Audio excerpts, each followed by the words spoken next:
Nightwing number 7, written by Kyle Higgins, art by Eddie Barrows and Geraldo Borges. We left off last issue with Psycho being revealed as Raymond and then him blowing up the entire circus thing. This issue picks up with pretty much exactly where we left off, but a short little flashback of Dick Grayson seeing his parents dying and then Raymond dying and blah, blah, blah. So, onto the carnage and mayhem. Apparently, it's a chemical fire, so the sprinklers are making it worse. All the doors are barricaded, nobody can escape, and Dick's just trying to figure out what to do first. And so Psycho comes up and he's like, "Hey, Dick, this is what happens when you left the circus, for leaving me, for ruining me." And he gives this whole backstory of how when his car hit the river, which is apparently how he died, I genuinely forgot about that, he wasn't even in it. It was all just a ruse by Old Man Haley, who gave him up to the bad men, who kept him in darkness and made him train with like claws and stuff like that. And in the end, he was trained to be a killer, but in the end, he wasn't even good enough to do that. So they left him in the forest to die with birds clawing at his eyes. And that's that. And Nightwing's like, okay, why do you blame me for that, though? Like, what do I have to do with any of that?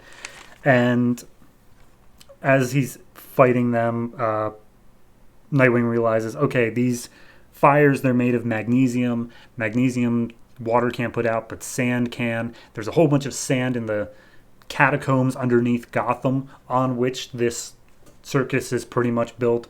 So he knocks out this huge dangling electronic scoreboard to break through the ground beneath the circus. And it causes just this huge tunnel to open up that all the sand then kicks up from and starts smothering the fire. So people aren't going to burn to death, but now they're going to asphyxiate because there's a lot of sand up in the air. And Raya, of course, the girl looking around, who wanted Dick to die because of what she did to Raymond, I guess. She's like, oh, but it was only supposed to be Dick. Now everyone else is dying too. And you see her crying and, oh, she didn't want this. But then we see finally the reason as to, well, okay, real quick, before they say that, Grayson's like, Psycho, how could you do this? Blah, blah, blah. And she's like, it wasn't just me. The entire circus was in on it. Like, Raya, yeah, she's working with me. She was the reason that, like, Old Man Haley gave you the circus. She was the reason that you took the circus. She was whispering in your ear the whole time. She's totally on my side and would never, ever betray me. And, of course, at that moment, Raya pushes the button to let all the people out because, yeah. So then we get the reveal of why Psycho blames Dick Grayson. And apparently it's because he was originally supposed to be the one chosen to be trained as a killer, which, if you're keeping up with the Batman story at all, this was just explained in Batman number 7. It's a whole thing with the Court of Owls and training their assassins and whatnot, and I'll get to that in a second. But regardless, when he left and lived with Bruce Wayne, obviously Haley Circus wasn't able to give him up anymore, so they gave up the second guy, who was Raymond. So then at that point, Dick Grayson throws Raymond off the edge of the scoreboard and then catches him with a grappling hook through the leg. And Raymond's like, no, you don't get to save me. And he cuts the rope and falls to his death. Or at least seemingly does. But then on the next page it says, yeah, they found his body. He's definitely dead.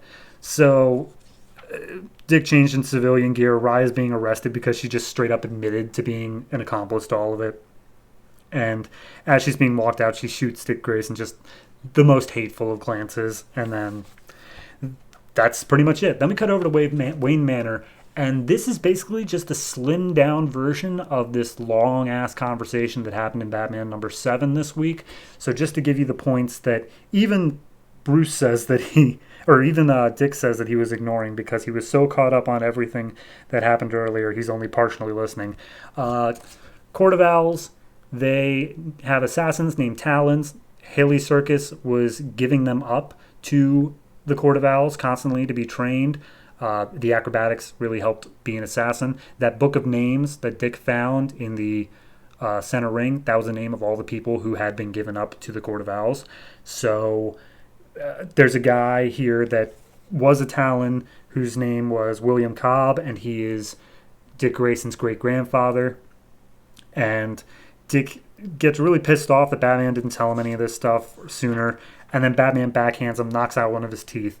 And we see that it has the Court of Owl's sigil inside of it. So he was also going to be a Talon, which we already knew based off the previous scene. But, you know, it was in Batman, so we had to have it here as well. And then Dick Grayson gets up and he walks away and he explains the book thing.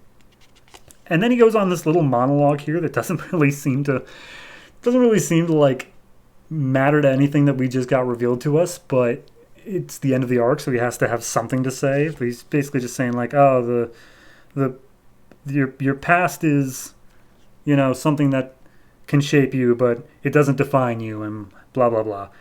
But then it really ends up with Alfred saying, oh, by the way, Master Grayson, this just came over the GCPD wires. There's a couple of murders, one of which was using your eskrima sticks, like your little fighting sticks.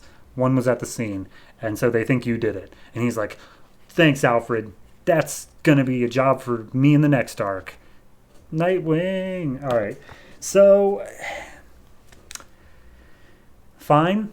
It's fine. It's fine. It's not the most bombastic ending. I mean, you would think a giant electrical scoreboard crashing through to the catacombs of Gotham would be bombastic, but it really did just feel like, yeah. And it really does hurt. Just personally, I read Batman #7 before I read this. So the entire back half of this issue where they're just saying the exact same things, I understand that because they are so tightly woven, it's necessary to know both, but it does feel like because you read both of them, you're only getting half a comic out of this one.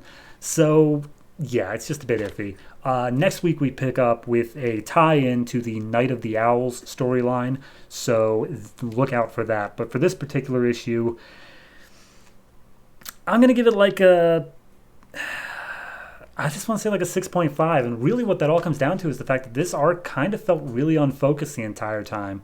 Like, if you just view the focus as Dick Grayson is running the circus, then it's fine. It's fine. But as soon as you get into the assassin stuff and the killers and all that, it really makes you start wondering, what was the point of that Batgirl issue? What was the point of the issue with the demon coming out of the Louisiana Bayou? Like, all of that stuff just felt so unnecessary if the end result was just going to be, okay, Dick Grayson just...